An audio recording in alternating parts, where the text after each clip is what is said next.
Check. 1, 2, 3. The D. Brief. This is the D Brief. Your guide to Detroit. Your guide to Detroit's arts and entertainment scene. This is the D Brief.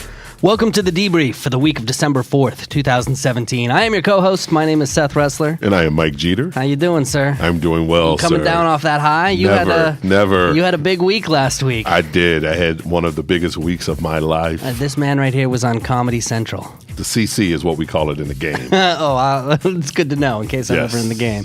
We'll talk about that in a little bit. We got a lot going on in this show here today. We have movie reviewer and celebrity interviewer Greg Russell. Nice. This is a guy you've grown up with, right? I have been following for a while. It was on, Channel 50 for a while, Channel 20 and all, but been following his reviews. He's a great individual. Very happy to have him on the show.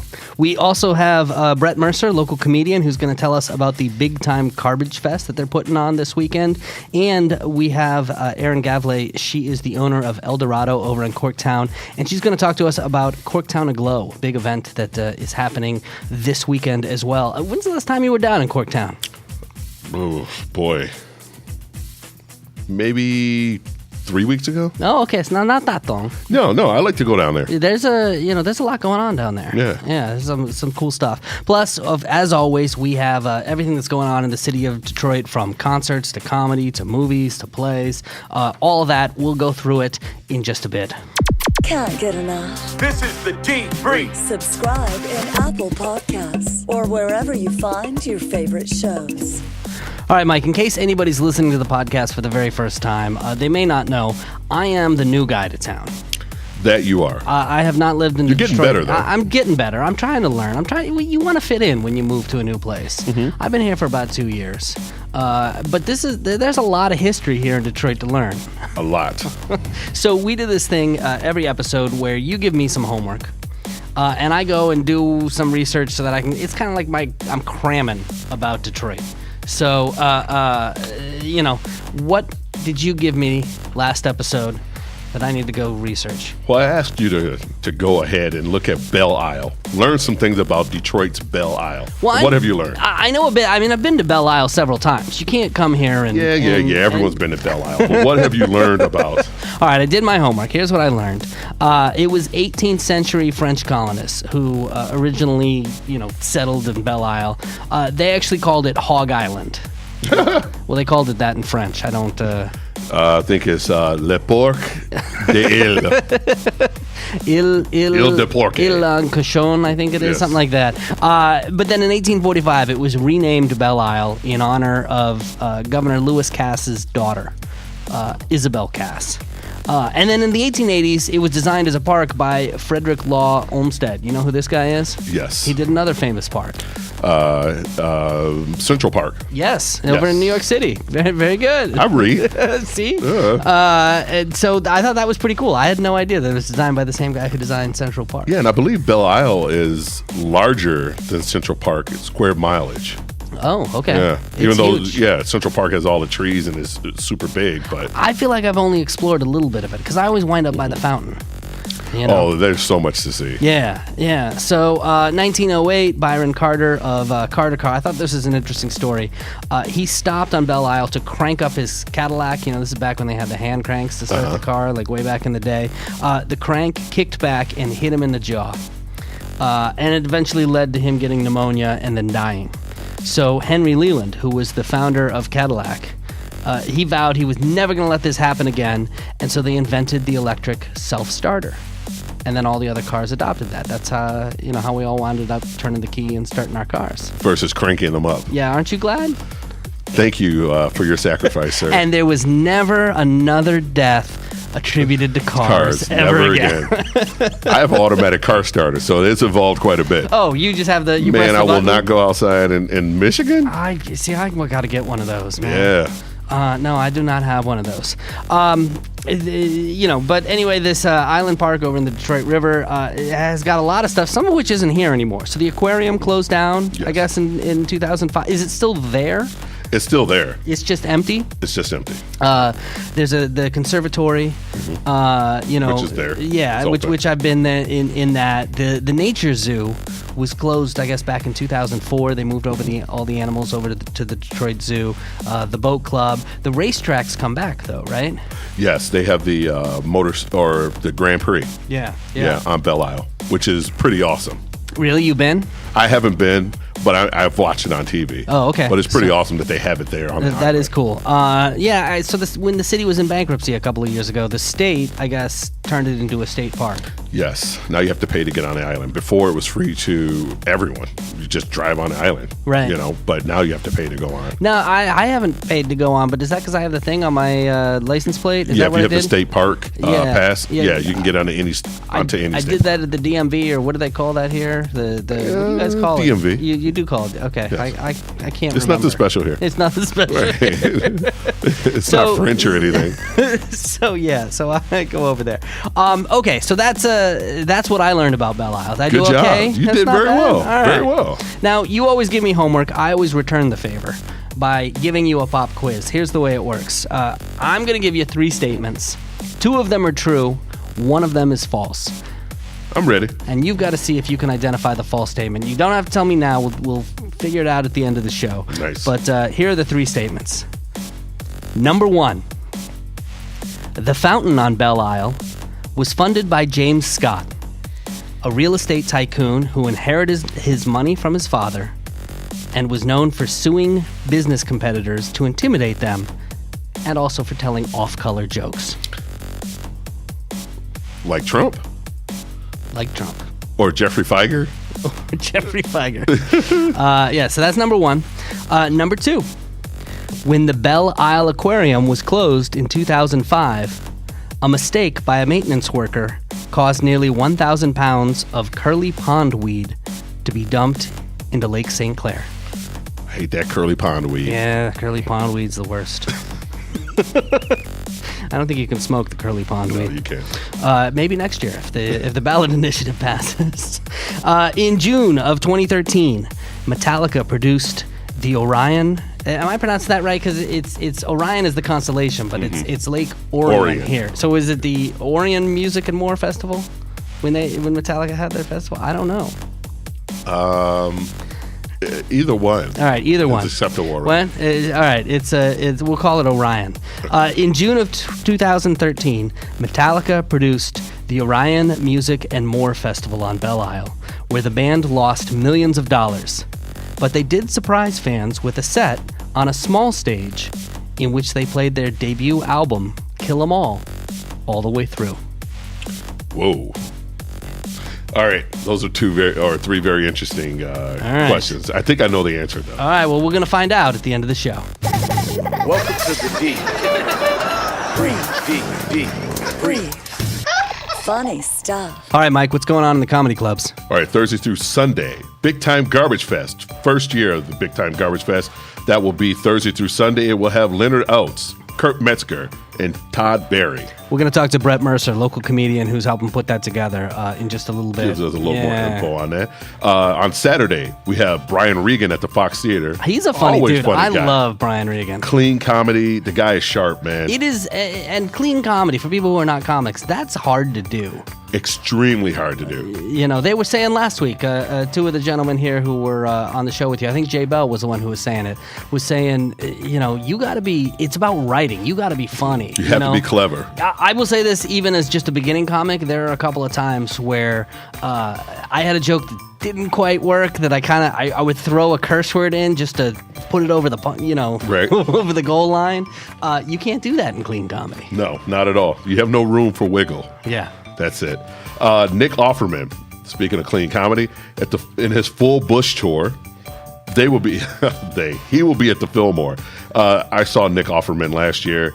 Totally recommended, but I believe that show is close to sold out. This weekend at Mark Ridley's Comedy Castle. On Wednesday, December 6th, you have Mike Green, local comic. Yeah, very funny guy. Very funny guy. I've worked with him recently, last couple months. Al Desharin will be there Thursday and through Saturday at the Comedy Castle. Ann Arbor Comedy Showcase has Matt Broussard, always funny Matt Broussard, Thursday through Saturday. Punchline Comedy Lounge in Southfield. They have the Young Guns of Comedy. Who are the Young Guns of Comedy? I will tell you. Oh. Young Guns of Comedy are Dallas comedian Alfred Kanga of Team Capone, Philly comedian Skeet Carter, and Detroit's own Jay Will. Jay Will's the truth. They will be there Thursday through Sunday. And also at the Holly Hotel, the always funny Warren B. Hall and local comedian Dan Simon. They will be there Friday and Saturday. Well, while we're talking about comedy, we do have to talk about the big week that you had last week because, and we've been talking about this for a while. You made your debut on Comedy Central. I did. Heart of the City, which is a show that is put together by Kevin Hart.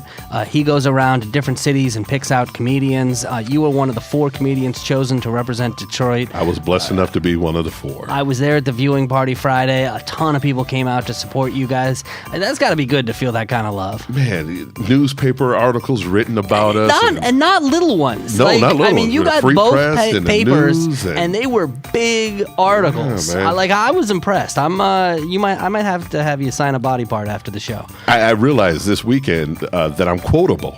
They put my quotes in the paper. Wow. So that makes me feel good. Did you spell them right?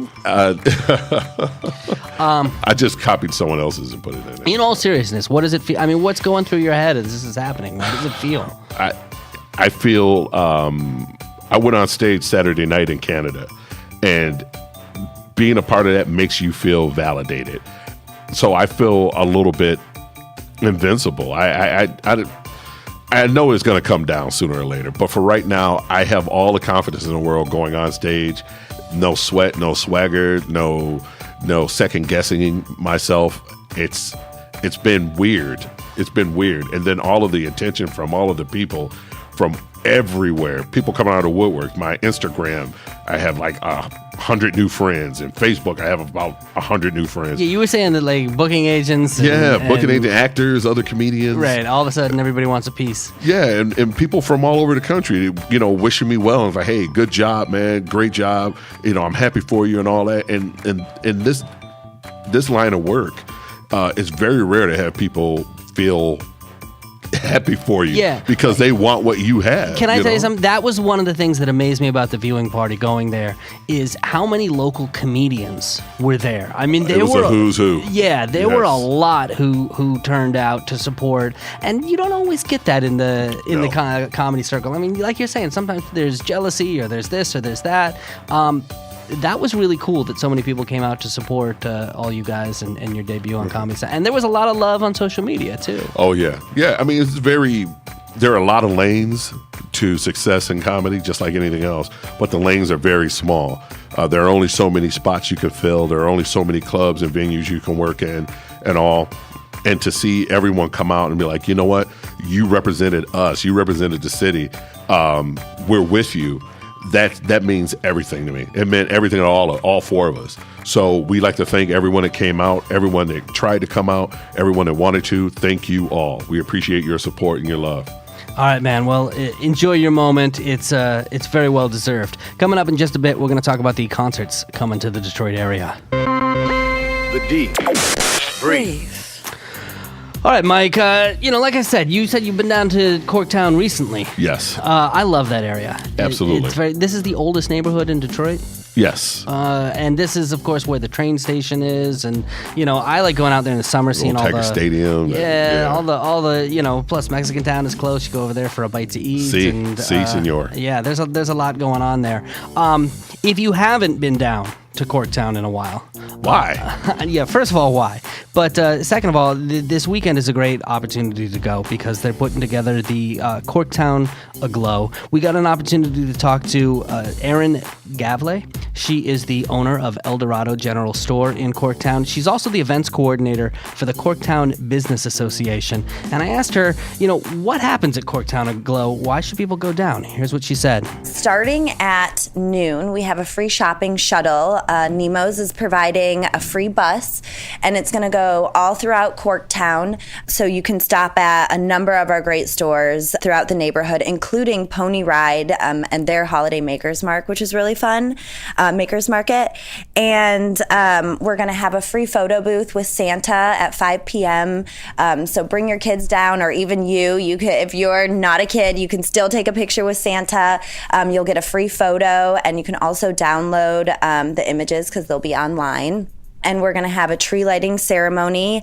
And our council member, Raquel Lopez, is going to be lighting our Christmas tree, which we're really excited about. And we're also going to be caroling after the tree lighting ceremony. And throughout this whole time, you can roast marshmallows and drink hot chocolate, and all of those things are going to be free. And there's going to be tons of specials and sales throughout Corktown at the bars and restaurants, and also at the stores. So it's just going to be a really great day to come to Corktown. It's Christmas time in Corktown. Christmas time in Corktown. Are you a caroler? Christmas time. Yes. Really? I'm a caroler. I'm a barbaroler. No, I'm just. I sing a bit. Can you sing? I can't sing. You don't want to hear me carol. Sing solo?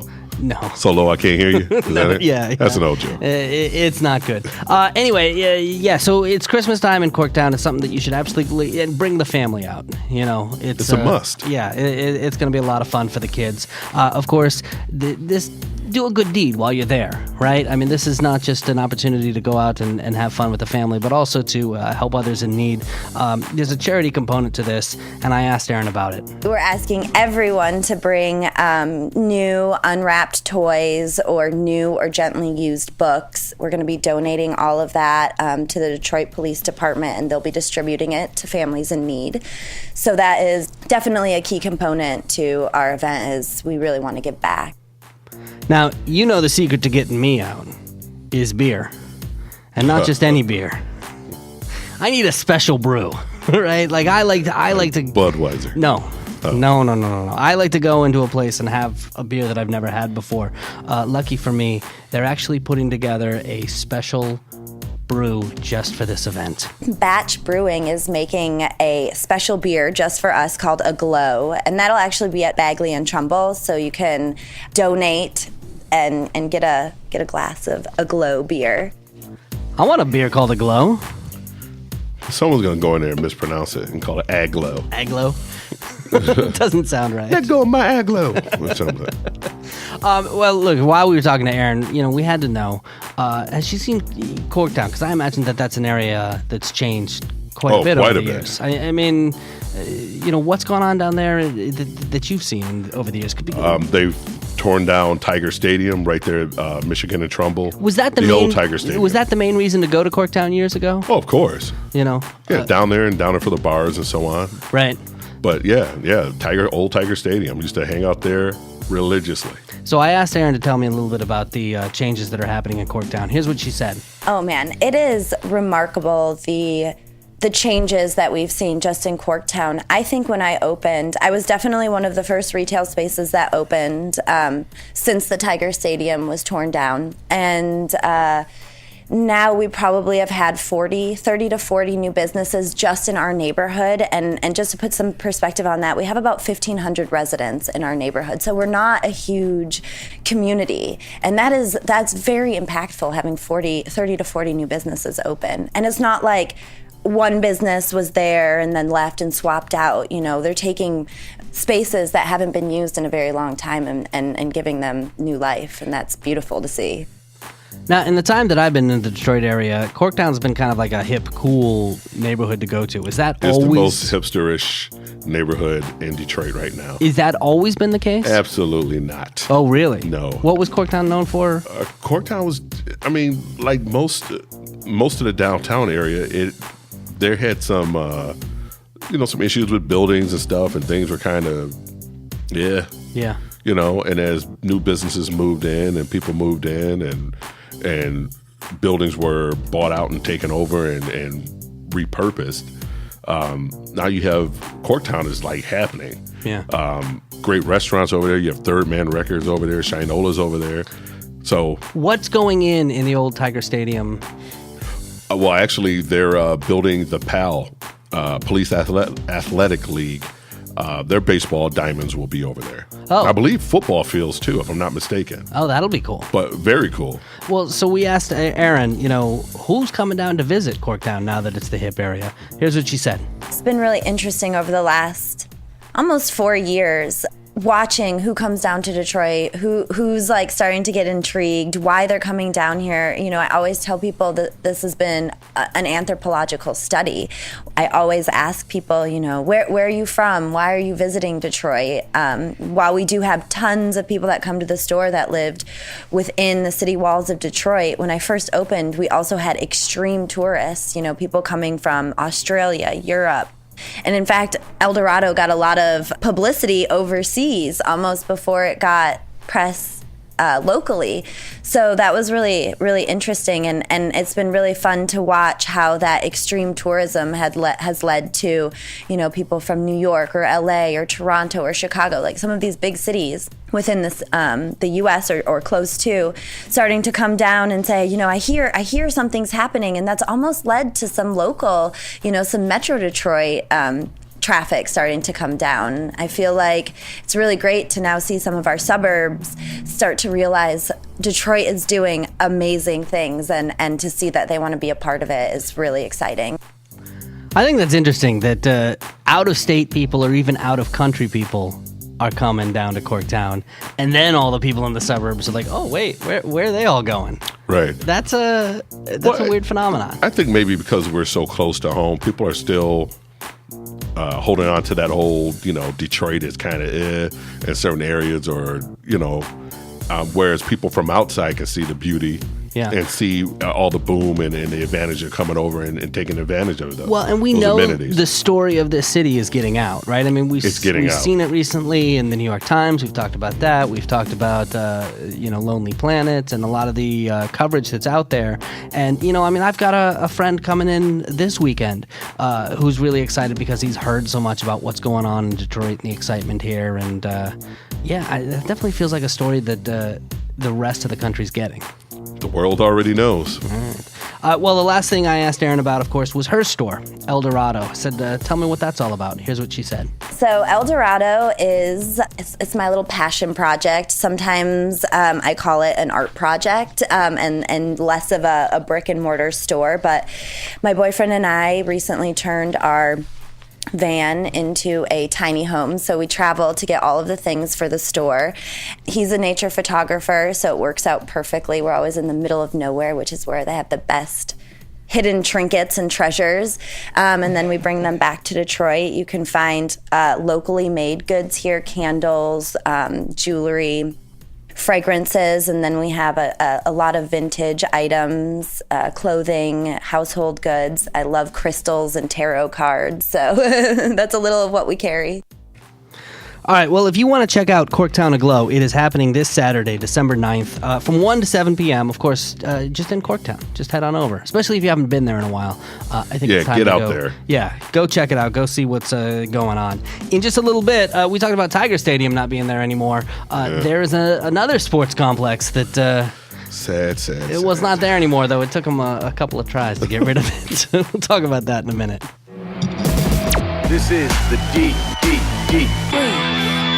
Concert calendar. All right, Mike, let's take a look at the concerts that are coming to town. On Wednesday, December 6th, we have Katy Perry coming back to the Little Caesars Arena. The Hara, the Hot and Ready Arena, whatever you like to call it. That is slowly growing. I'm just saying. I do know people who come up to me now and go, I call it the Hara. So it's like the Hives. You're going to catch it. I think you're going to get it eventually. I think you may have started something there. We've got the symphonic band Celtic Thunder going to be at Fox Theater on Wednesday. Also, Jason Bonham, who's John Bonham's son from Led Zeppelin, has the Led Zeppelin Experience at the Fillmore. You got to cash in on your father's musical. It's like Jacob Dylan from the Wallflowers. It's like a new generation, though. Yeah, because right? He's, introducing him to Led Zeppelin. So, yeah, when are Michael Jackson's son and Prince's son old enough to start putting Cashing a in. hologram band together, and going out and cashing in on it. Thursday, December 7th, CMT presents country singer John Party. He's going to be at the Fillmore. Also, there is a sold-out show with Jimmy Eat World. That's a great band. I love them. Yeah, so go down there and just stand outside of St. Andrews because it's sold out. Yeah, it's sold out. Yeah, sorry. You can't go. Friday, December 8th, the guitarist and musical instrumentalist Khaki King is going to be at Detroit Symphony Orchestra. Hip-hop artist Shamir is going to be at El Club. Indie rock artist Angel Olsen going to be at the Majestic Theater. On Saturday, December 9th, CJ Takeover. There you go. With the NBA Pistons DJ Thornstriker. Also, DJ Scent of WJLB is going to be at Northern Lights. Evanescence with the full orchestra at Caesars Windsor. That's cool. Evanescence. Yeah, the Bring His Me to song. Life, and I that was don't on wanna the. wait No, that's No. Paula Cole. Okay. That's Dawson's Creek there. You would know the Evanescence. That was you were talking to the first person to put Evanescence on the radio, on commercial radio. So it's your fault. It's my fault. I'll never forget. I was up at a radio station called The End, 107.7 The End in Seattle, Washington, and the record label rep from Wind Up Records. That song was on Ben Affleck before he was Batman. Was the blind superhero, Daredevil. Daredevil, right? That movie he was in, and this was on the soundtrack. And the record label rep rolls into our office. He'd been to the LA alternative rock station. They hated the song. He'd been to the San Francisco rock station. They hated the song. He'd been to the Portland, Oregon alternative station. They hated the song. Rolled up to our office in Seattle and said, "Here, listen to this Evanescence song. Tell us what you think." And we listened to it. We went, "That was kind of cool. It's like Linkin Park, but with a girl." It was the kind of. I think that's what was their motto, right there, Brandon. It's Linkin Park, but with a girl. ... But I'll never forget playing that record on the radio, and the phones would light up. Instantly, we would get 20 phone calls. People going, "What is that song?" And you never see that at a radio station. I think that happened with Alanis Morissette, and I think that happened with Adele. Are the only two other artists that, in my time in radio, that I know that happened with. But that happened with Evanescence. It's just completely, people were enthralled by it. So anyway, I think to see them with a full orchestra at Caesars Windsor would be really cool. Also, you have the rock band Shapes and Colors, Stories Untold, A Year in New York, and the Antagonists. They're going to be at the Loving Touch on Saturday. Sunday, December 10th, you've got Gwar. With Ghoul, He Is Legend, and U.S. Bastard, St. Andrews. The violinist Damien Escobar is going to be at the Royal Oak Music That guy's Theater. incredible. Really? Incredible. Oh. He's incredible. I saw him a few summers ago. And then you've got the rock band All Time Low going to be at the Emerald Theater. And while we're talking about music, can we mention the Grammy nominations?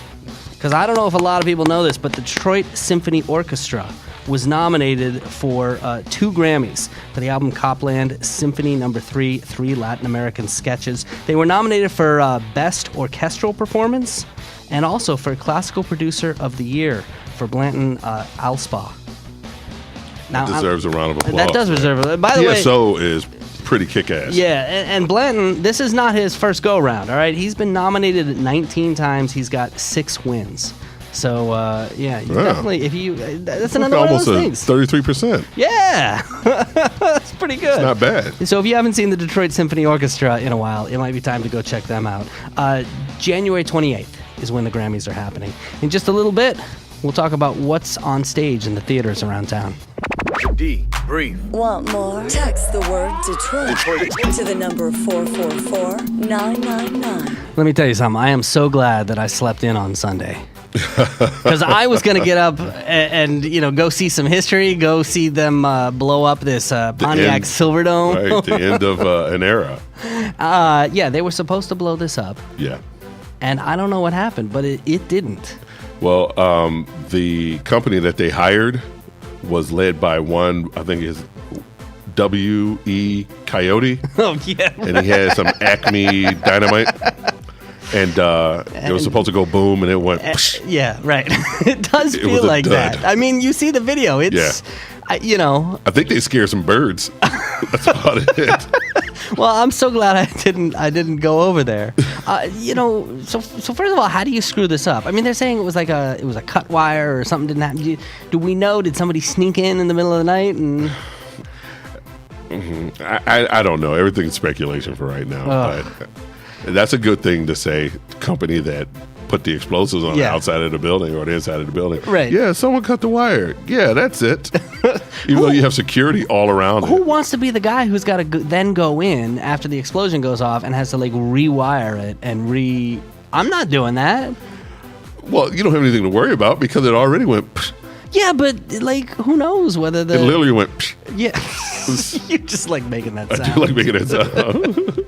Well, we're recording this Monday night. Of course, they finally did blow it up around 4:00 today. Yeah, earlier today. Yeah. And it was. I was a little sad, man. I was a little melancholy about that. Did you have a tear in your eye? I did.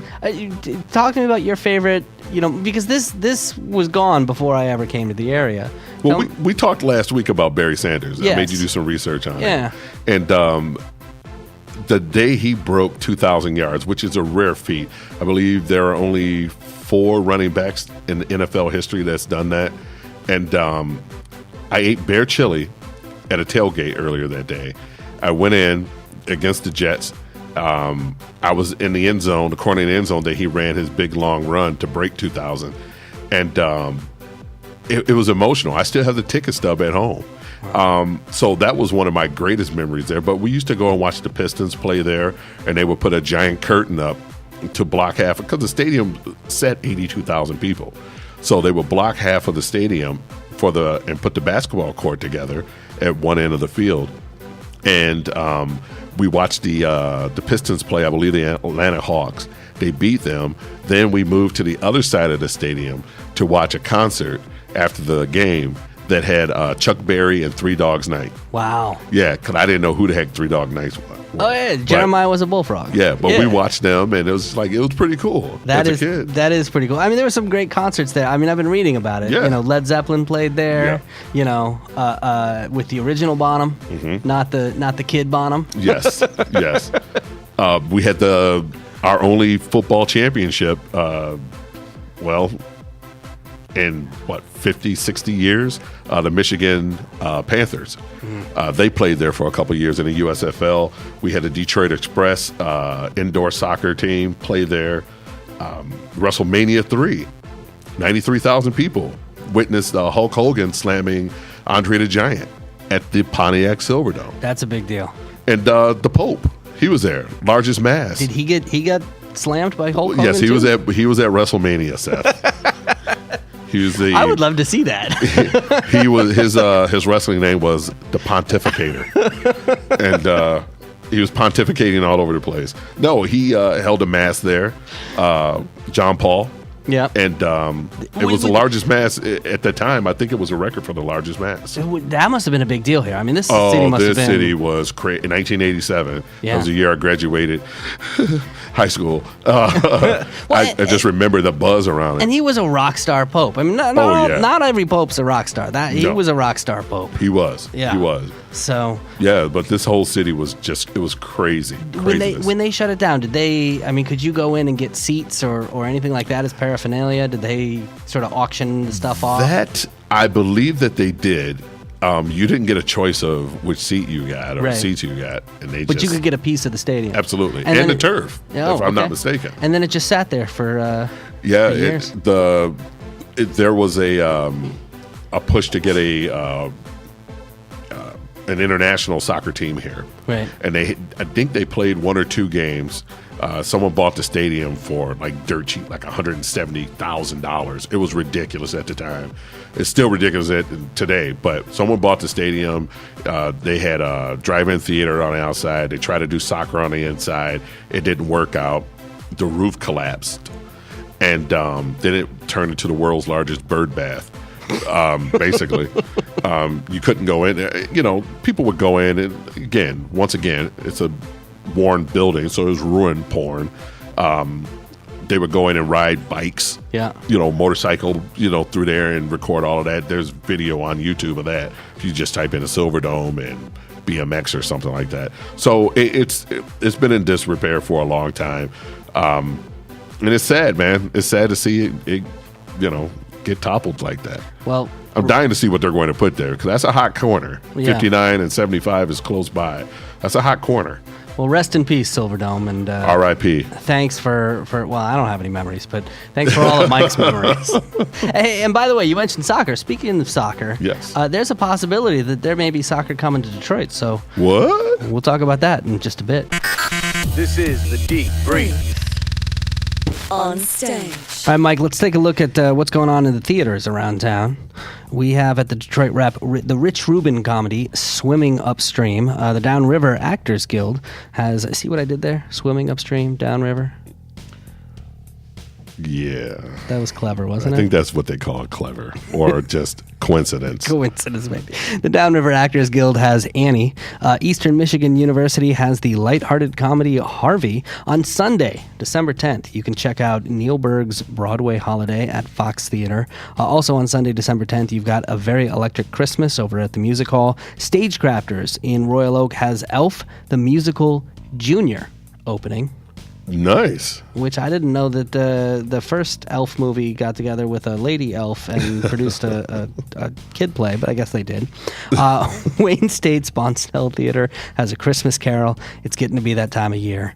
And of course, if you've never checked out The Moth, this is absolutely the best time to do it. First of all, Thursday, December 7th, you've got The Moth doing the theme of obsession. This is storytelling. This is the public radio, and you can also get it as a podcast. They have a theme for each of their events. People get up, they tell true 5-minute stories, and they're competing. And they take I think it's the best 2 from each one that happens each month throughout the year. And so that's going to be the last one, December 7th, the obsession-themed Moth at the Marble Bar. But then on Tuesday, December 12th, they have what they call the Moth Grand Slam Championship. Now, I attended one of those in Pittsburgh. Yeah, how was it? Last year, Pittsburgh, Pennsylvania. So you're seeing the best of the best. The best of the best. The people that have won each month Yes. come back at the end to compete in this giant Grand Slammy. And it's amazing, really good storytelling. It's ridiculous how cool it was. It really is. So that's going down at the Gem Theater. I have not been inside the Gem Theater. I would love to go see an event there. Tuesday, December 12th. Sounds like that's what we're doing, buddy. Yeah, no, I would definitely like to go check it out. Hey, speaking of storytelling, I got a chance to see Mike Birbiglia over the weekend. Did an amazing show. That was my first time over at the Fillmore, too. That's beautiful inside there. It is beautiful. We went down, my girlfriend and I went to Noel night, so we Ubered over to Midtown, and then we walked downtown. And it was a really nice night. It was really cool. It was really exciting, everything that was going on in downtown. Lots of, high school kids out and just walking around, and families, people having a good time, marching bands and all that. And then we walk over to the Mike Birbiglia show. And I don't know if this is normal at the Fillmore, but there was a line, even though we all had tickets, that was like 8 blocks long. I mean, it went around the corner, past Cliff Bell's, like just down. They won't let you in.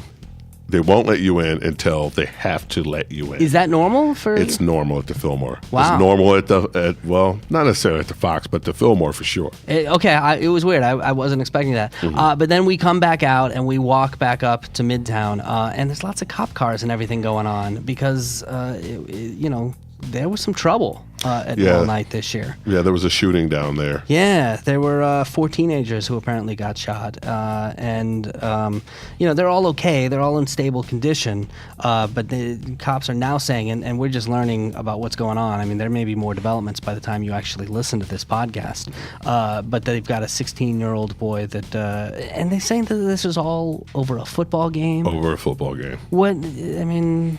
Sometimes, and again, people, I know there's crime in every major city, and I know people want to make Detroit out to be this Wild West, and it's not. It's just these are just ignorant kids being ignorant, and one decided to take it to another level, escalated. Now, I don't know if he felt that he was in danger one way or the other, but to do that in a very populated area. It's just beyond silliness, and we have to figure out how to move past this and get out of this constant ignorant violence that seems to be plaguing not only our inner cities but our country. Our country seems that's our thing. to the rest of the world. We got to stop doing that. Yeah, I mean, I got to say, before that happened, I kept walking around all night, and kept asking my girlfriend, who's from the area, boy, would it have been like this a couple of years ago? And, just the number of people that were out, because there were a lot of people out. And she was saying no, and, you kind of go, like, this is cool that this is going on in the city. And so it's, that's not like what you like to see. Right, and I hope it doesn't deter people from coming down there. And again, it was an isolated incident over something silly, and hopefully, the police will take care of that, and law enforcement will take care of that. So, yeah. All right, we're going to talk about sports in a few. The Deep Brief. All right, Mr. Big Time, Big Shot, Comedy Central celebrity over there. I don't talk to you, man. You have to talk to my agent now. You got to remember us little people. You got to reach back and support all the local comedians who are doing exciting things. Seth, there's no such thing as little people. People I don't care about. I'm 5'4". Okay. I'd like to think that I'm both. No, let's talk about something that some local comedians have gotten together to do. That is the Big Time Garbage Festival, which is happening. This is 3 local comedians. They do the Big Time Garbage podcast. They've been doing it for several months now. Very cool podcast. And all 3 of them are stand-up comedians. And so they decided to put together this festival. You were talking a little bit about some of the acts that are going to be there when we talked about comedy. So I sat down with one of them. His name is Brett Mercer. He's a guy that you and I both know.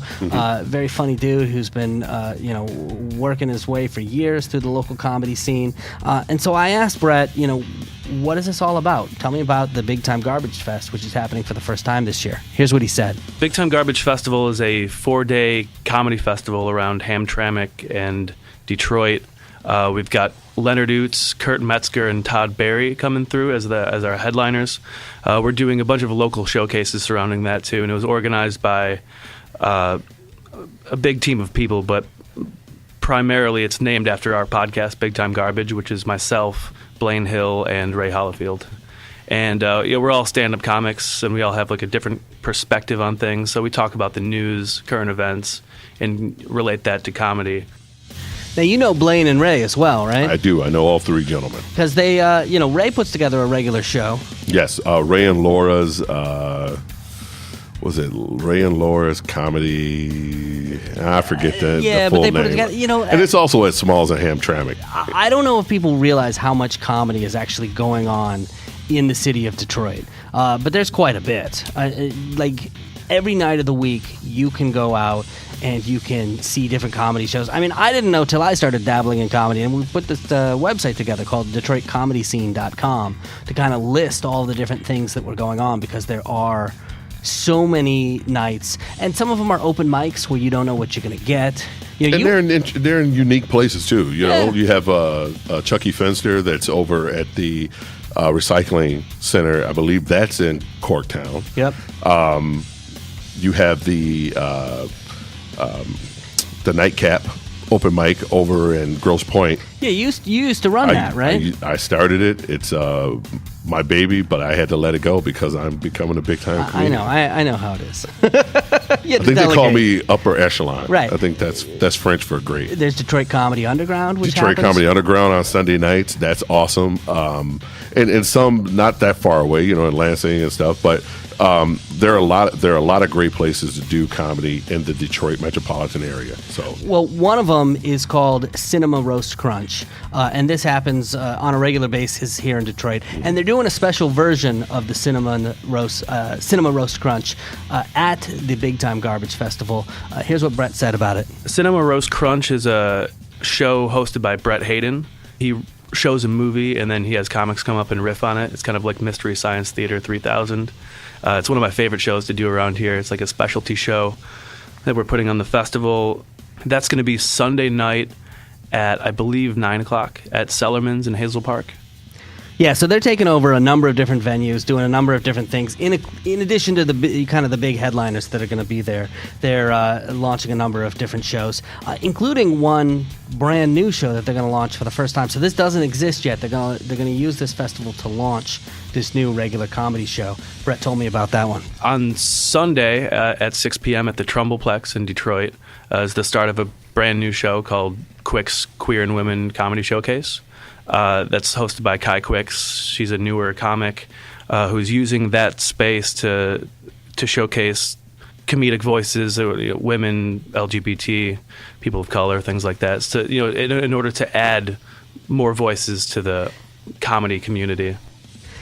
Yeah, so I think people really may not know exactly how much comedy is going on in this town.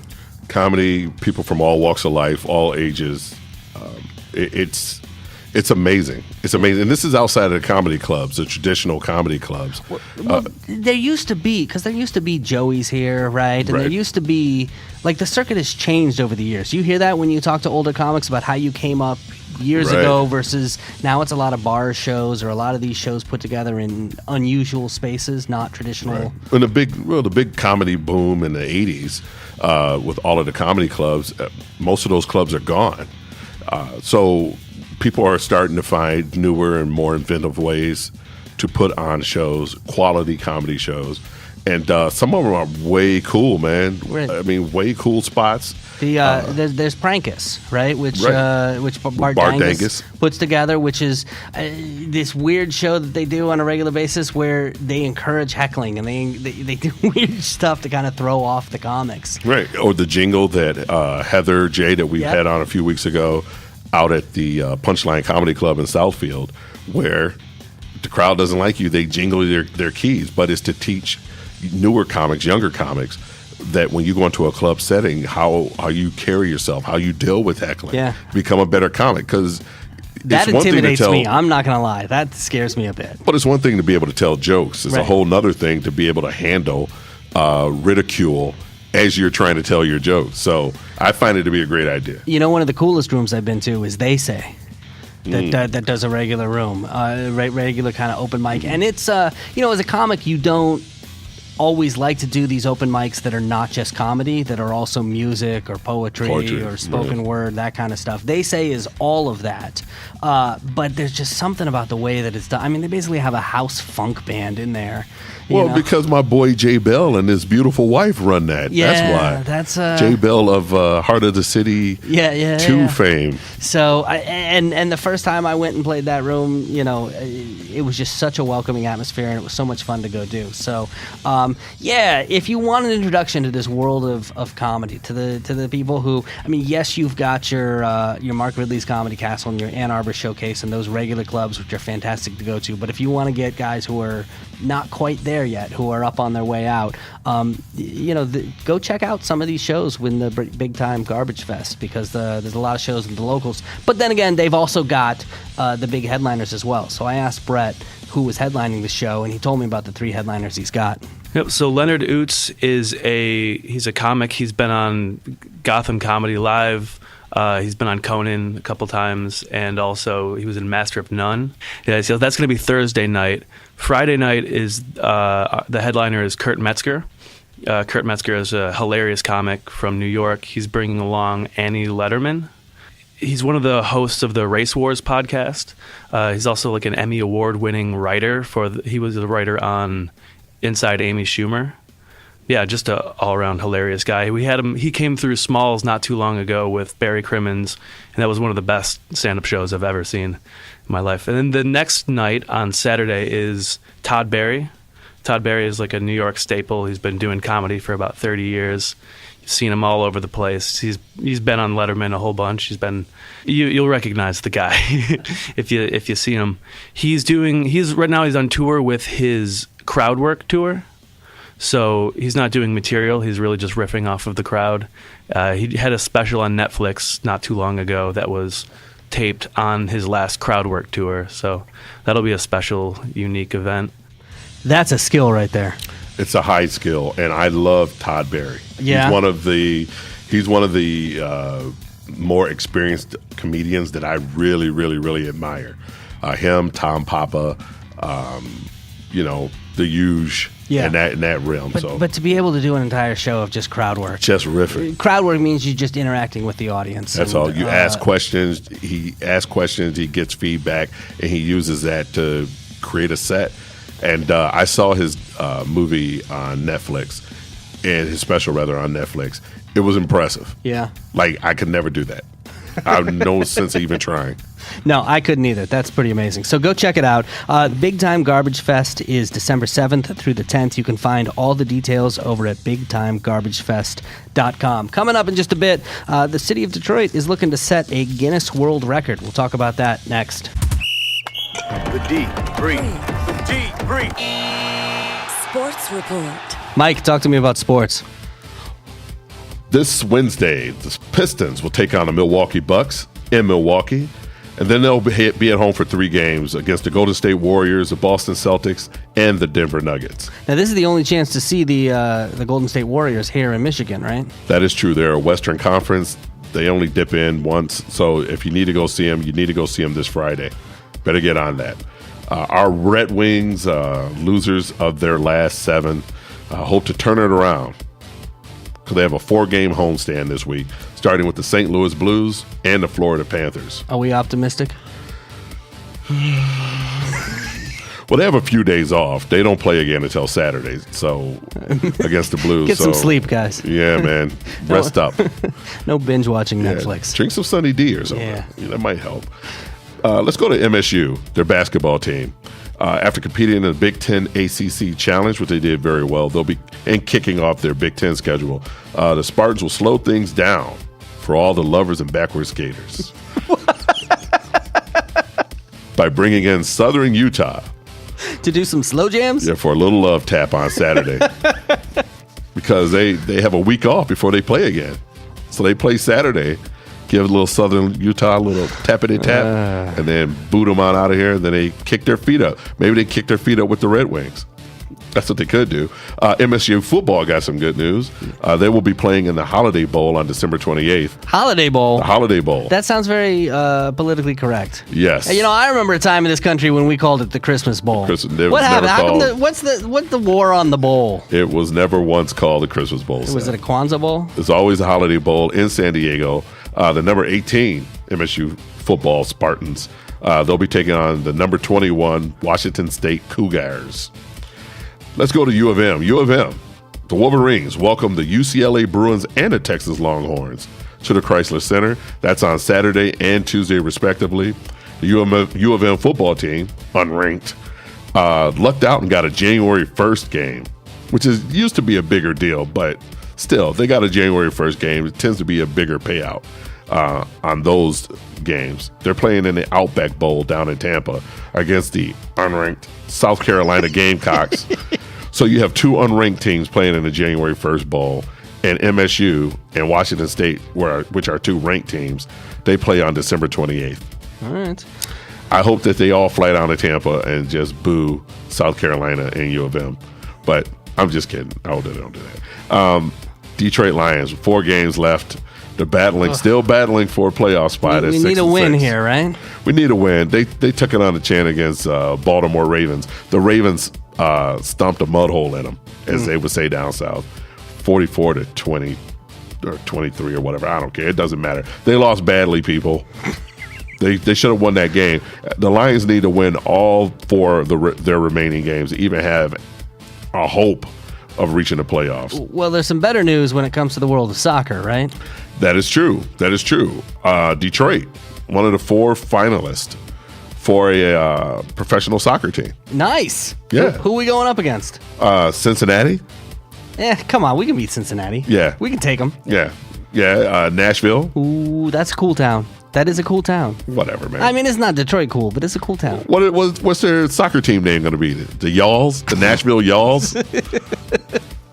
Get out of here with that. And Sacramento. So those are 3 very powerhouse soccer cities. Come on. Compared to Detroit. I grew up in California, and we know Sacramento's not cool. There's telling nothing you. cool about Sacramento. So what happens now? I mean, when do they decide, and when are we going to know? Decision is going to be made before the end of the year. So people, put all your good mojo out there that we get this MLS soccer team. And if that happens, they're going to be playing at Ford Field, right? Ford Field. All right, very cool. Let's keep our Then fingers we'll have crossed. 5 professional teams downtown. That would be huge. No other city has that. Nobody we have else 4. can touch that. Can't touch it. No. Nashville? That's a cool town. Hey, coming up in just a few minutes, we have the movie guru, Greg Russell, is going to be stopping by the podcast. One of my favorites. Yeah, stick around. The D-Brief. Your guide to Detroit's arts and entertainment scene. Mike, you got an ugly sweater for Christmas there? I happen to like this sweater, Seth. I wasn't saying that sweater's ugly. It does look like something Freddy Krueger would wear. Yeah, this is the black Freddy Krueger would wear this one. And he wouldn't like go in there stabbing kids. He'd be like, hey, man, won't you be cool to your parents?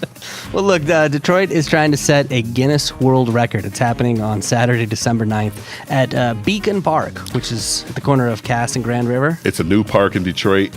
You need to go down there. I love that place. I haven't been down there for an event yet. You have? I have, for several. Oh, what happens down there? What's going on? Well, I went down in the summer, and you go down there on a nice Saturday night and all that, watch the sunset.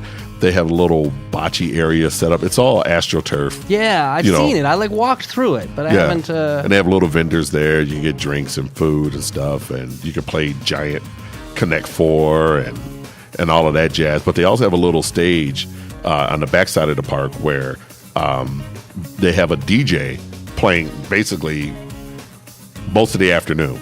Oh, wow. Just spinning. Really? DJ spinning. And then at night, they bring on some band, the country, jazz, whatever, to play.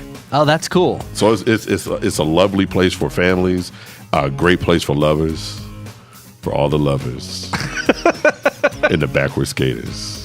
You should get paid to say that. I should. You know that? I should. You should just I would buy whatever you're selling. Even sometimes I have to stop myself and catch my breath, clutch my pearls. Woo!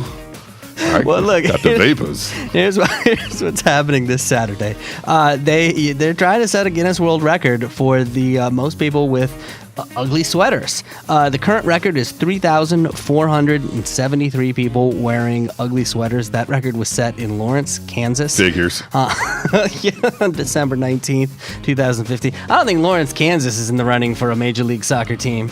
I don't think Lawrence, Kansas is in the running for anything. No, I don't think they are. And by the way, if you need an ugly sweater, fortunately, you can get one at uglychristmassweaters.com. That's actually a Walled Lake company that's going to be selling them down there. I'm going to have to go to that because we have an ugly sweater competition for my family's Christmas.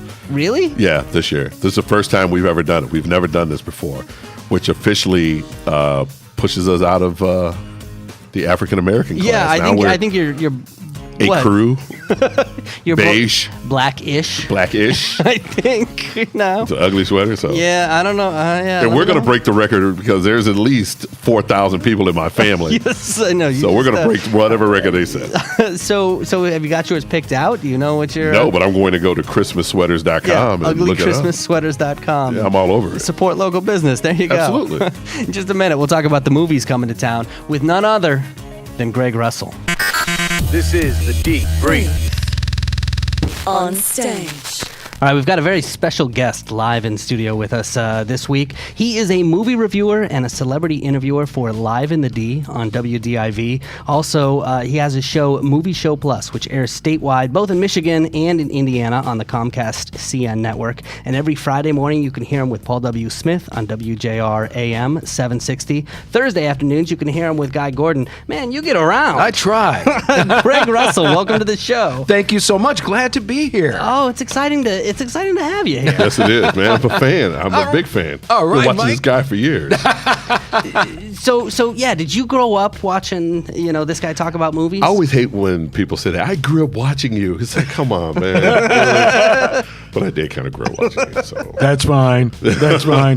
he's good at what he does. Well, Thank you. Tell me a little bit about your career trajectory. I mean, tell me what you've done over the years. Wow. Started out in radio. I was a student, first of all, at the University of Detroit, which is now the University of Detroit Mercy. When I graduated from there, I got my first job in radio at WJR-FM here in Detroit. Back when they used to say, no one ever starts in Detroit. You've got to go someplace else. But I was very fortunate. It was a beautiful music station back then, kind of like the Montavani.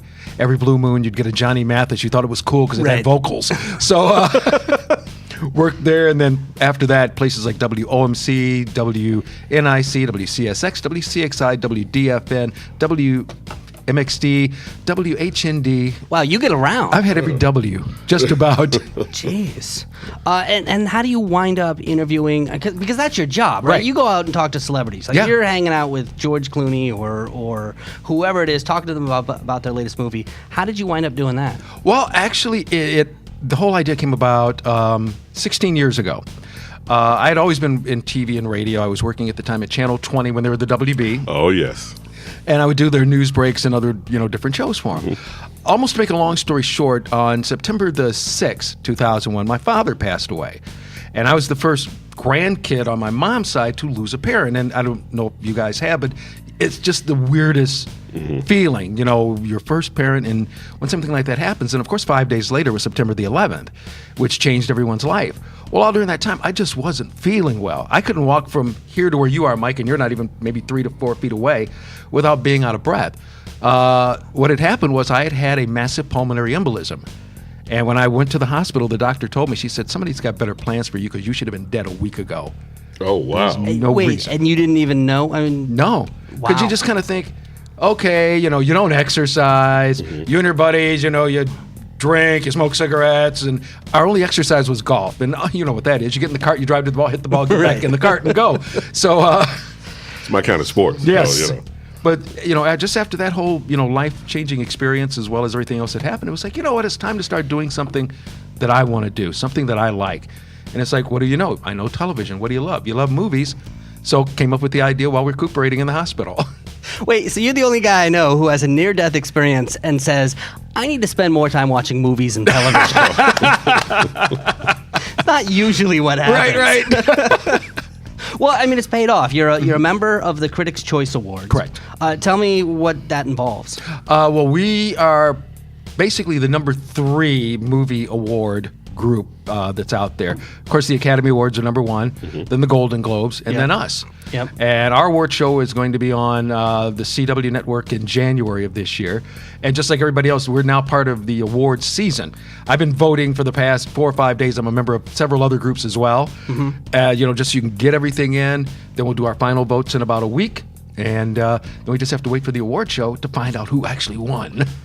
Is there a difference in the selection process for the different awards? I mean, are they chosen differently or by different groups of people, or how does it work? Some do. I'm actually on the board for the television side. So what that means is myself and I think 10 other people, we're the ones who come up with the nominees. And then we'd send them out, say, like to both of you guys as members. So you'd already get the list of 10. And then you'd have to vote, for whoever you wanted. Right. Okay. And then you're also the former president of the National Academy of Television Arts and Sciences for Michigan. You got it. So what does that involve? That basically, those are the Emmys. So I was the president for the state of Michigan, so every television station throughout the state, is part of our group. And really, it's kind of a deal where we look for the best in television, production and people on air. And, just let people know that if you win an Emmy, that means, that's an exclusive club.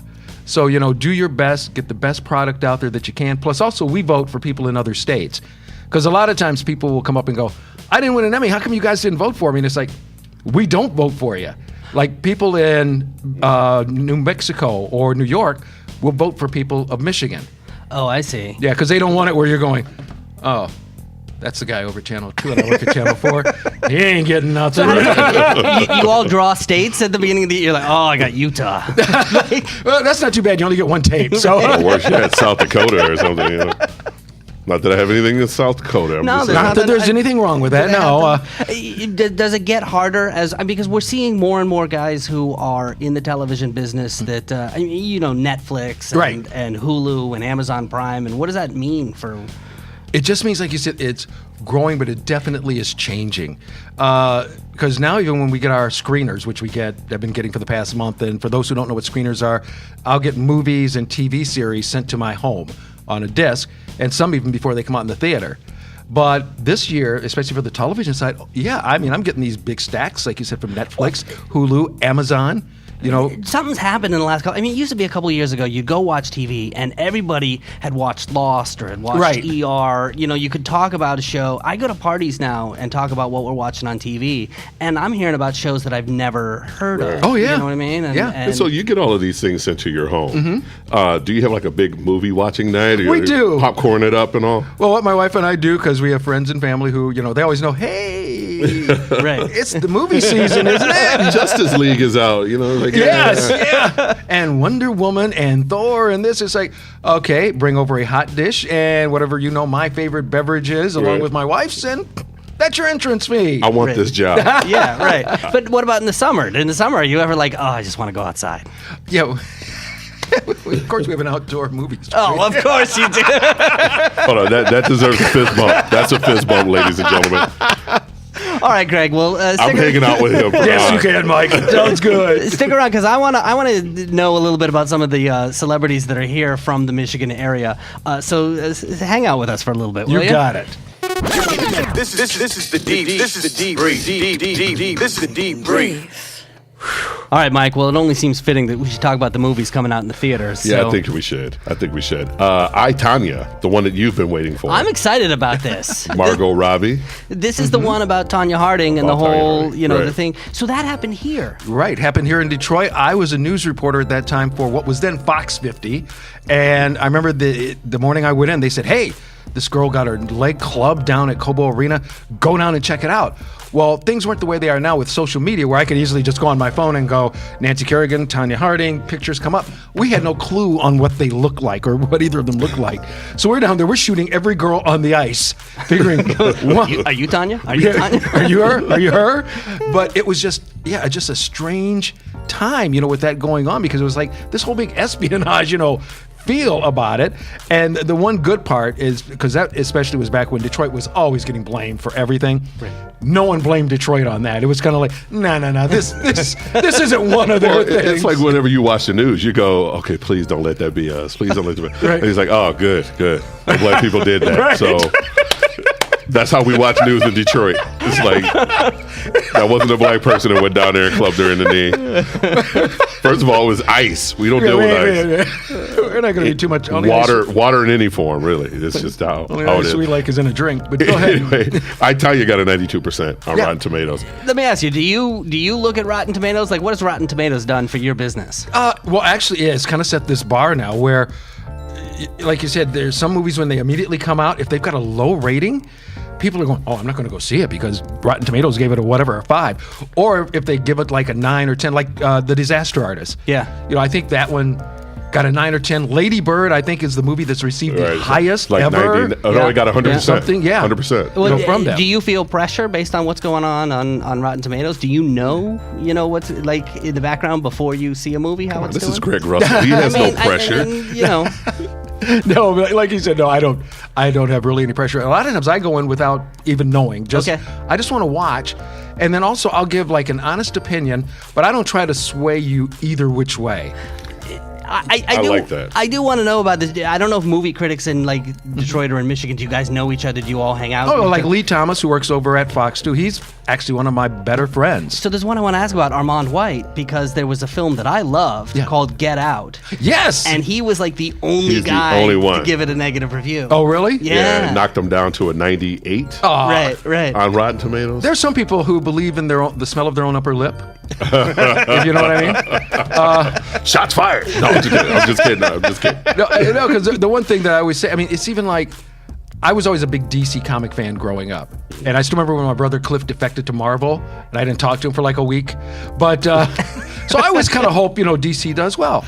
Truthfully, Justice League was a, fine movie, fun movie. People would enjoy it. Yeah. And had a good time when they went out to see it. But there were folks who just have this thing against DC where they were slamming it already. And I'm going, sometimes just shut up. Right. Right. If you like DC, go see it. Right. If you don't like it, then just go on and say, well, I didn't like it.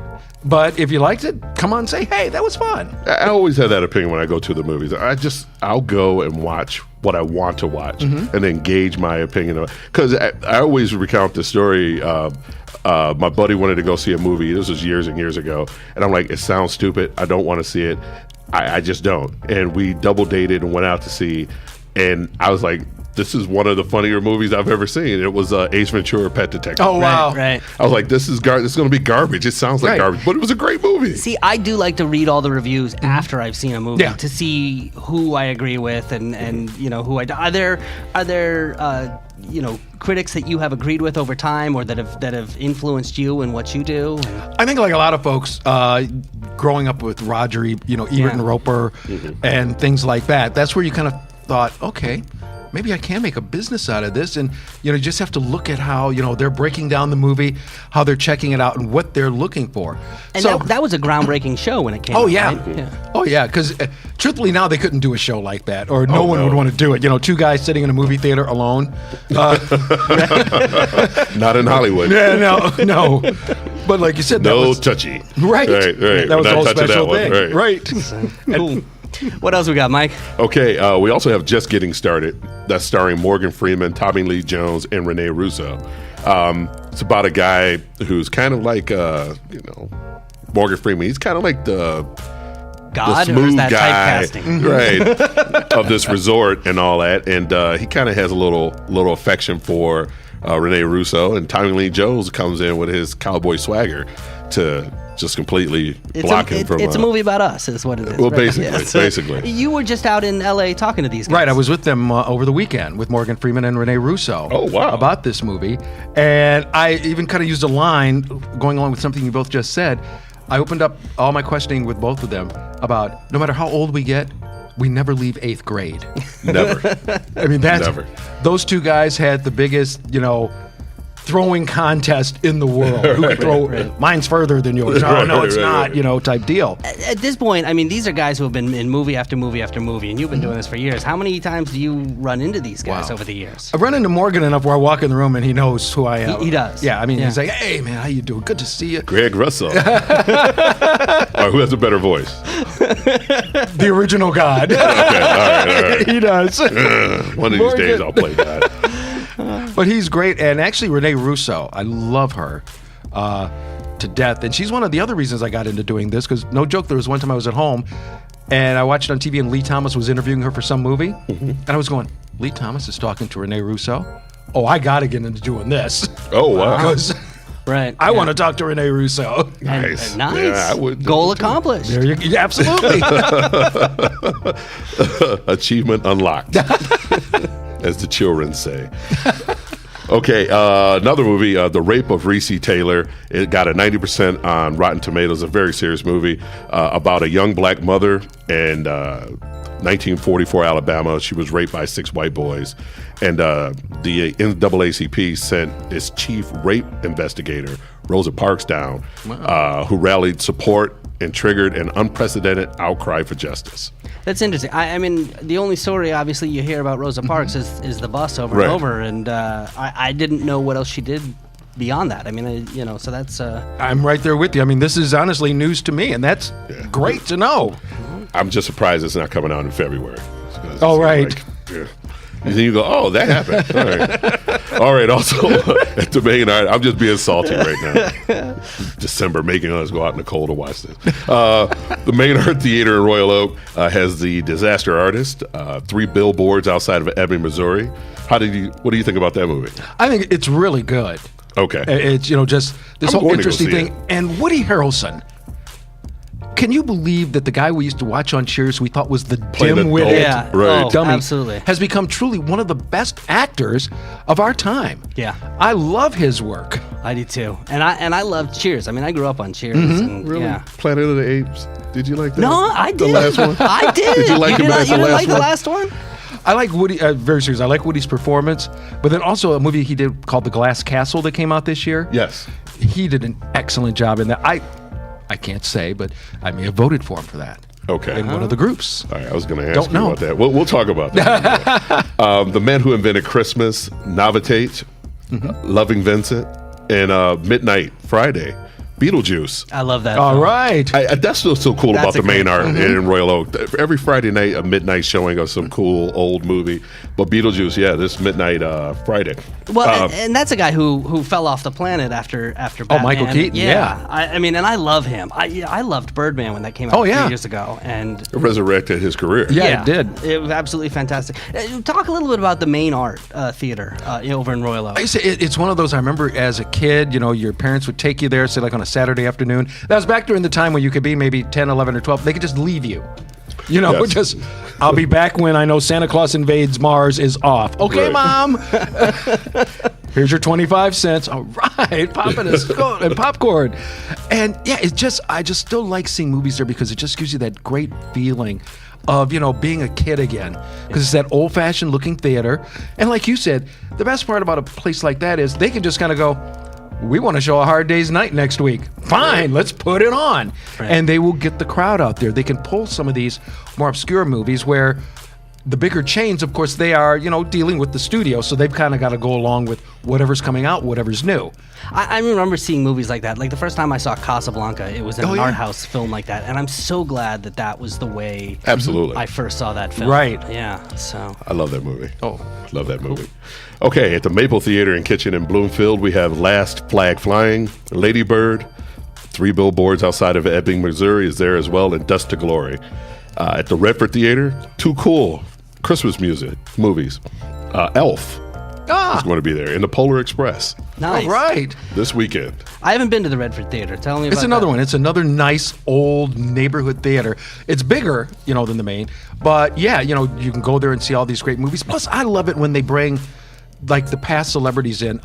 They played To Kill a Mockingbird earlier this year, maybe last year, and the young girl who played Boo in the movie, she came to town. They had her there at the theater. Oh, wow. Yeah, and we even had her over at Channel 4, and it was like, wow, this is so cool. Oh, that's cool. Is it hard to be a small theater like that, a mom and pop theater, an art house theater in this day and age?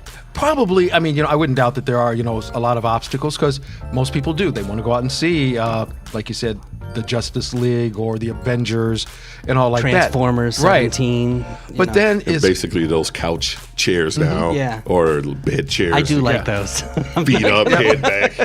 But kind of like even going along with what you had said, once you reach a certain age, I would love to go see Casablanca again in a theater. Yes. My wife and I, it's celebrating its 75th anniversary this year. When my wife and I first got together 25 years ago was when they had the 50th, and that was at the Fox Theater.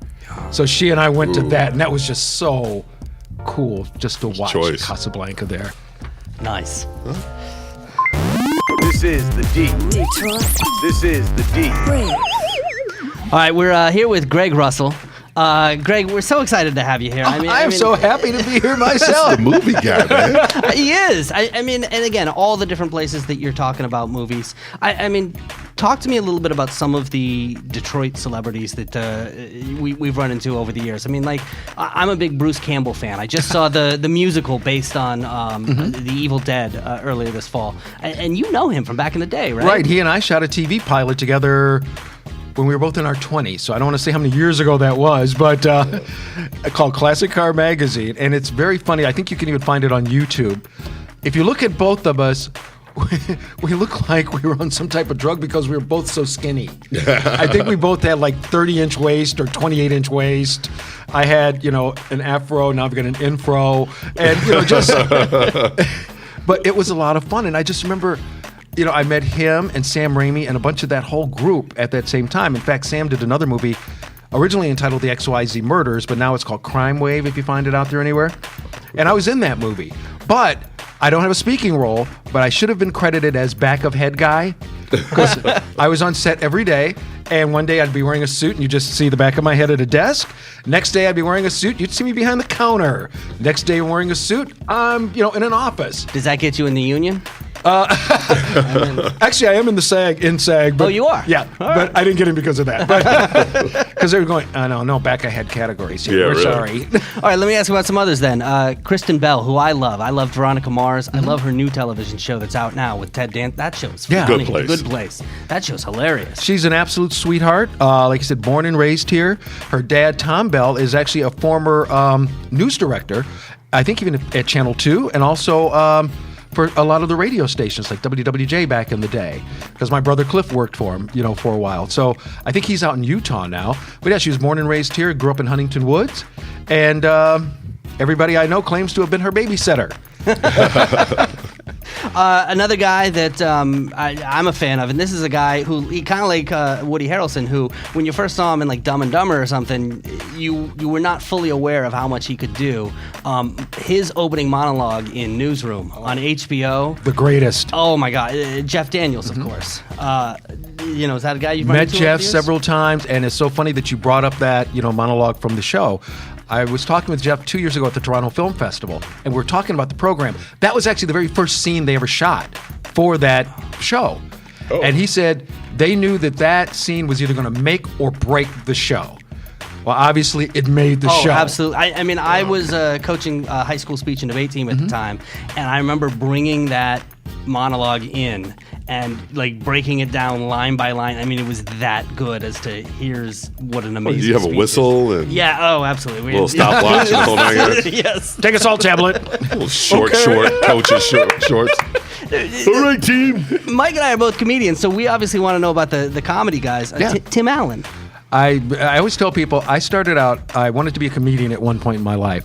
So I went over to Mark Ridley's Comedy Castle back in the day. And the guys I started out with were Tim Allen, Dave Coulier, and Mike Binder. Wow. You can tell the three guys who took it very seriously. Right. As compared to me, I was more of a monologue person because I always loved Johnny Carson.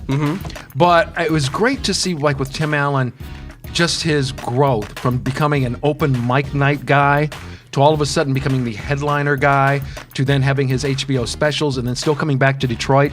There was one point when Mark Ridley's was on Woodward, and Tim would come there on open mic night just to, do some new material. They would have to pull names out of a hat to find out who was going to follow him. Wow. And you always felt bad because Tim would go up, and I mean, just his timing was just so great. And whoever went up behind him, it was like, just, oh, God. So what do you say to the chicken across the road? Boo! Bring back Tim Allen. Well, I developed this thing one time. I never got picked until once. It was like, Greg, you've got to follow Tim. So, honest to God, I'm sitting there in the audience. I'm thinking, what I was going to go up here and say, it's not going to work. Got to get rid of it. I went up and did a 5-minute monologue on what it's like to have to follow Tim Allen. Wow. And got great laughs off of it. Because it was kind of like, he had this one story, I can't say the words, but we understand. I said, how do you make a wad of blah? And it's like, he only knows. The rest of us don't know. That's why we were laughing at him. So, but it's great to see. And then another guy, Lowell Sanders, who's from Detroit. Yeah. He and Tim have worked together for the past 30 years. Lowell is always his opening act, and even to this day. So that's fantastic. And then not all the comedy guys are stand-up guys. You've got improv guys as well, right? So Keegan-Michael Key. Yep, a fellow University of Detroit Mercy Titan. All right. Nice. Also a graduate of Jesu Elementary School. Another guy who I definitely love. He is now one of the hottest properties out in L.A. He's on Broadway, I think, right now in a play. Oh, wow. I didn't know that. Yeah. And then is he an EGOT contender? I'm not sure. See, I want to get an EGOT. Yeah. I was going to ask. How do you get it? Yeah, how do you get it? Like, do you vote for the Oscars? Oh, do I? Yes. I don't vote for the Oscars. No, I'm not a member of that academy. Okay. So, well, I was going to ask, like, do you have a favorite, like an Oscar favorite? But that might tip your hand on your other thing. Are you allowed to talk about sort of the awards ceremonies, or like are there rules around what you can say and what you can't say? Yeah, there probably are. So, but it's kind of like, we don't want to get you in trouble for the podcast. It's kind of like there's so many now movies that are coming out that are good, like The Post with Tom Hanks and Meryl Streep, all about the newspapers getting involved again with the government. This was pre-Watergate by just a couple of years. Yeah. And just a whole interesting thing. And Tom Hanks plays Ben Bradley, who is the editor of the Washington Post. So he had that first, and then next thing you know, he's in charge when Watergate comes out, and it was Ben Bradley. There's so many Bradleys. The Washington Post, right? Yeah. Yep. Well, I know you hang out with a lot of celebrities. Do you ever hang out with celebrities who aren't in movies or aren't in television? Yeah, every once in a while, you might run into a singer or two. My favorite person who I've ever run into, anyone out there who knows me knows that I've been the biggest Beatles fan since February the 9th, 1964. mad at first sitting in front of the television at 7 o'clock watching the Ed Sullivan Show because my older brother's 10 years older than me. And back then, you only had maybe 1 or 2 TVs in the house. So he had already commandeered my mom to letting him use the show or watch the TV. And so he said, I just want to watch this group, the Beatles. There's something big from England. He said, they're going to be on at the beginning. They'll be off. You can watch My Favorite Martian, right after that.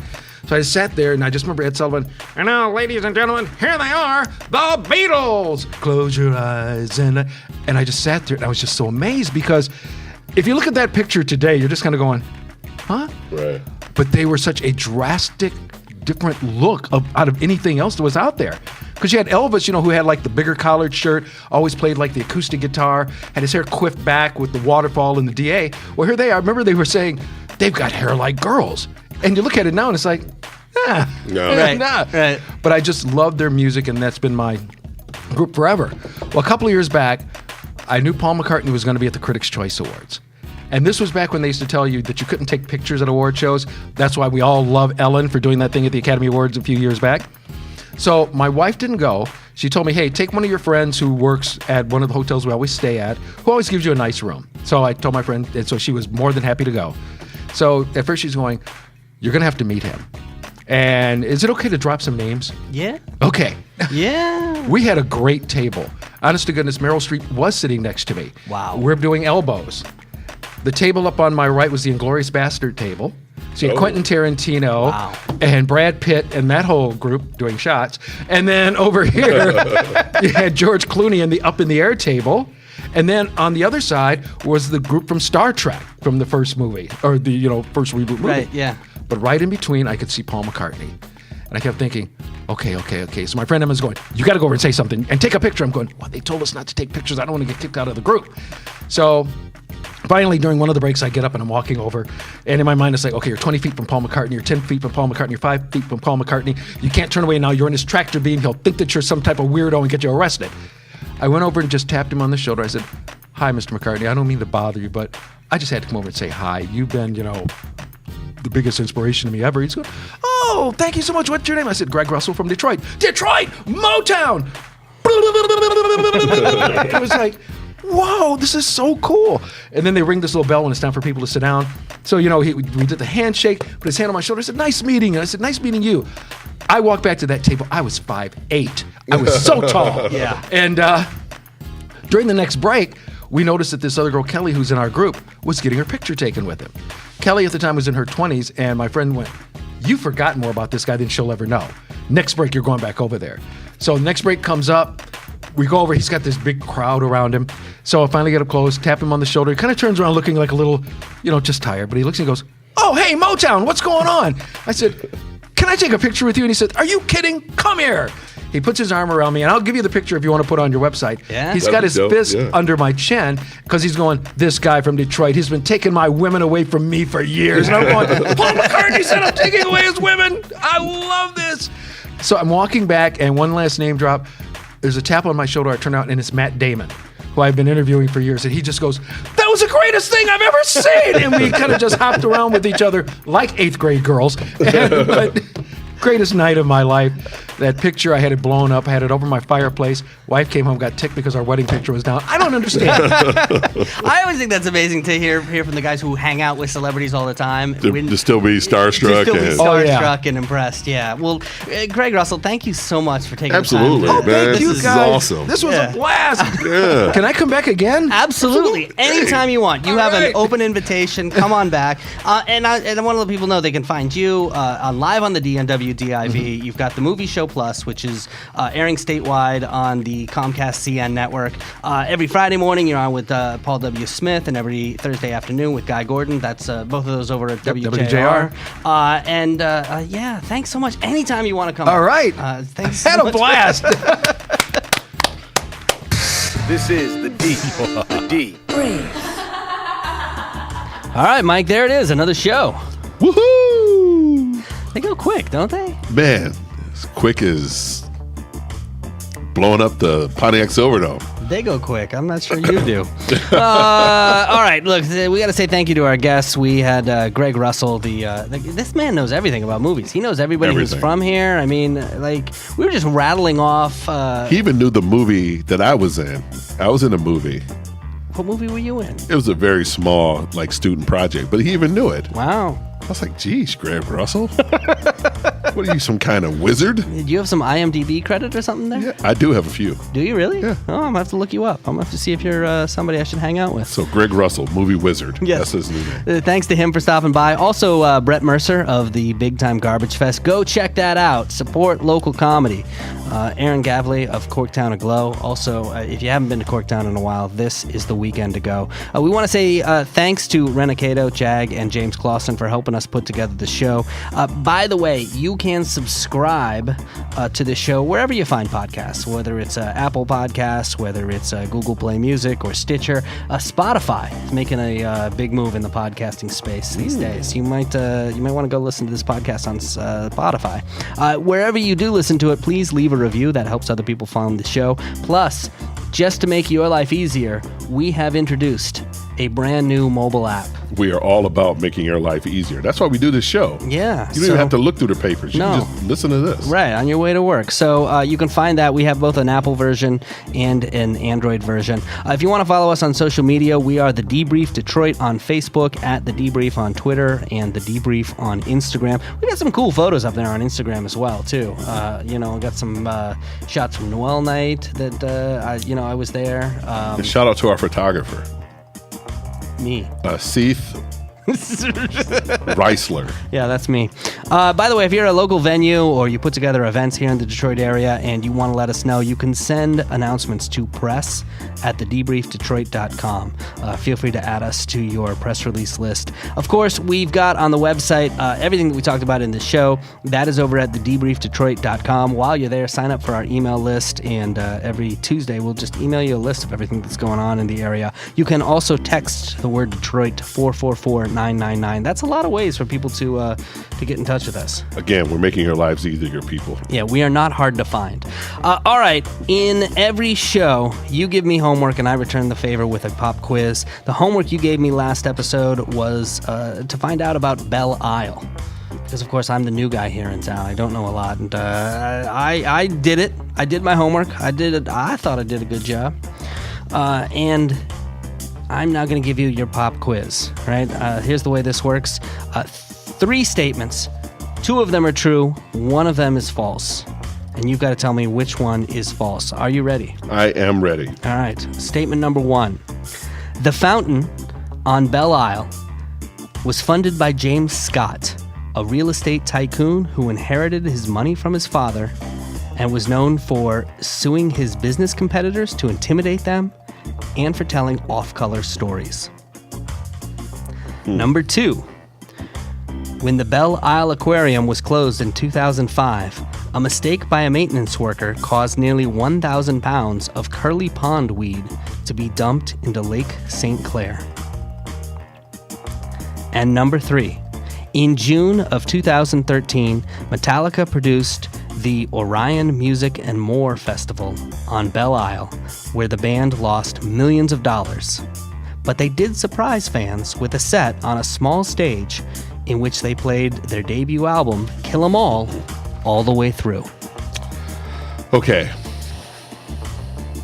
I remember the Metallica concert on Belle Isle. I thought that was impressive. They lost a lot of money doing A lot of money. That was I think they did 2 of them. The second one was on Belle Isle. The first one was somewhere else. Okay. I just remember one of them being on Belle Isle. And they took a bath on it. Yeah, so that's true.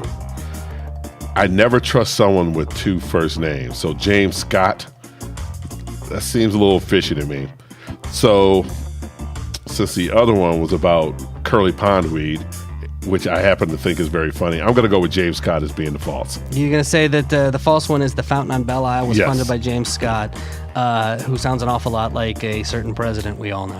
Yes. Yeah.